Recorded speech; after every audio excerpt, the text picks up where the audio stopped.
So I've had this scope for about a year, and I just wanted to give a 1-year update on it. It's the Zero Compromise 5 to 27. I've been using it mostly for rimfire matches, so stay tuned.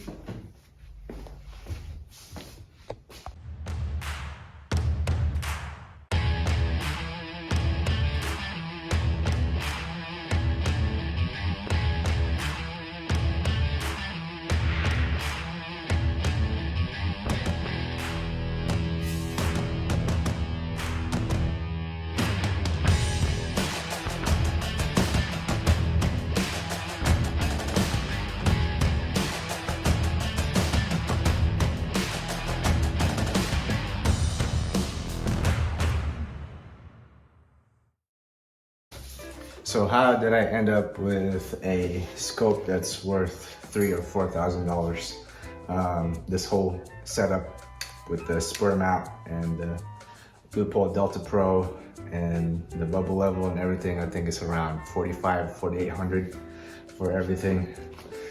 Buy once, cry once, right? I just wanted the best of the best. I had a Vortex Razor Gen 2, which I loved. And if I went back to that scope, I would still love it.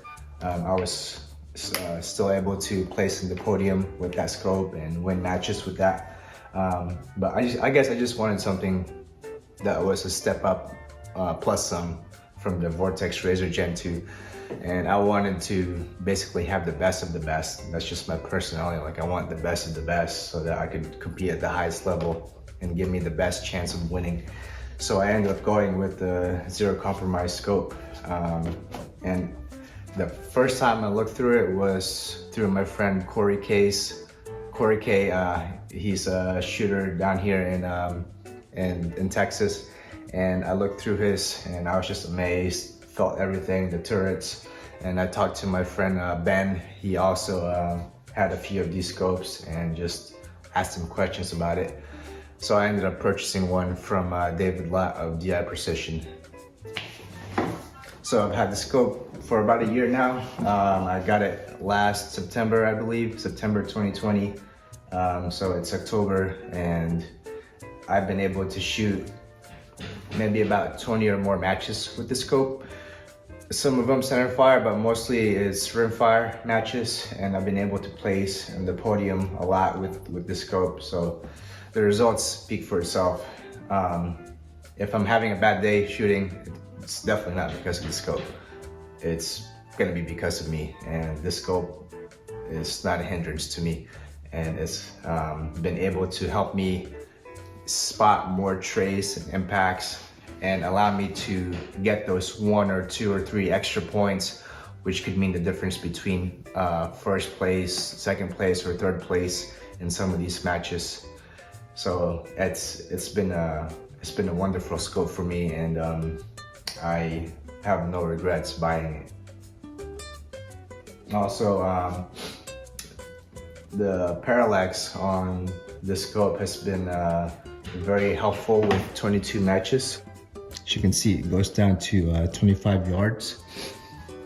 And a lot of these 22 matches go down to 25 yards, and I've even seen 15 yards as far as the closest target. And even at 15 yards, I'm still able to see the target clearly using the scope when I have it set at 25.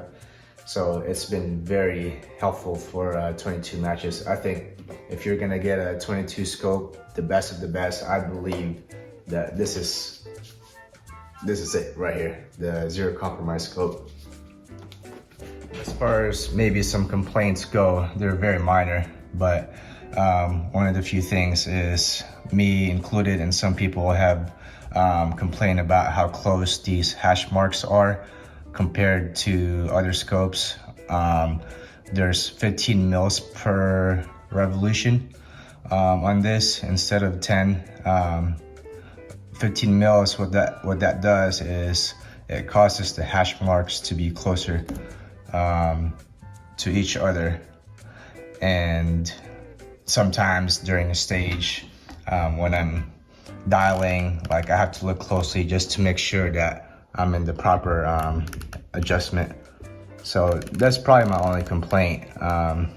when I had my Razor Gen 2, it was 10 mils per revolution, so the hash marks were far away from each other, and I didn't have to squint to look for to make sure that I had the right elevation dialed. And with a scope that's worth this much, you would figure that it would come with a sunshade, but I did have to buy this separately. I think it was $60. So and then as far as the price goes, I can't really complain about the price because you're getting what you pay for. The price has gone up from $3,600 to $3,980, most likely because of inflation and supplier issues, which a lot of companies are facing. So I mean, I guess that's not a complaint, but because I'd gladly pay that much money for this scope, especially in this caliber. So I've really enjoyed just the ergonomics of the scope. As you can see, it's very friendly to your hands. The magnification is very smooth, easy to manipulate, and I like these grooves up here. And if you can hear the turret, it's very crisp. They're locking turrets. Here's the windage. It also has these grooves for your hands. So very easy to manipulate, and I love that. I also have the scope chaps on here. There's a company, I think they're based in Montana, they make these scope chaps. This basically scope cover to protect your expensive investment. And as you can see, I already have a few scratches on the sunshade, but this allows me just to protect my scope just in case I ever need to sell it, which I don't plan on it. And Parallax, very smooth. Illumination, you can change it from green to red, I believe, and it's got a automatic shut off. The battery's right there. What else? I also have this Kotak dope card holder, and I have this Allen key, which is really cool because I can just store the Allen key right there instead of having to fumble through my backpack to look for one. And if I need to change to 0, I could literally just pull it from here. And I love the feature on this. If you look at the arrows right there, it tells you where the Allen keys are. I mean the Allen to change to 0. And it's very easy. It's not tangent theta easy, but it's close. So I just loosen these 2 screws, one on this side and one on the other side, and then change to 0. Let's say I need to come up, I don't know, 0.5 mils. Then I just loosen these 2 screws, loosen this one right here, and then twist the turret and set it back to 0. And same thing with the windage turret as well. It has those arrows, very helpful arrows. One here and one here. I also bought the tender bricks. I think that's the right way to pronounce it. These caps right here, just to protect the ocular lens and keep it from being dirty. I got this quick detach spur mount so that I could switch it from one gun to another if I ever needed to. And this spur bubble level. And I also have this Loophole Delta Pro. I use it for quick target acquisition because I usually set my magnification between 15 and 20, so it's pretty high. What this allows me to do is allows me to point the rifle in the general direction of the target, and once I look down in the scope, the target is right there, instead of like causing me to hunt for the target and waste more time. Like this red dot allows me to just point it right away in the target and then look down and have the target right in my sight. As far as parallax goes, usually with any scope, including the higher end ones like tangent theta, if you're engaging a target below 100 yards, let's say you're engaging at 75 yards, you usually have to set it right at or close to the target range. Let's say it's 50 yards, you set it to 50.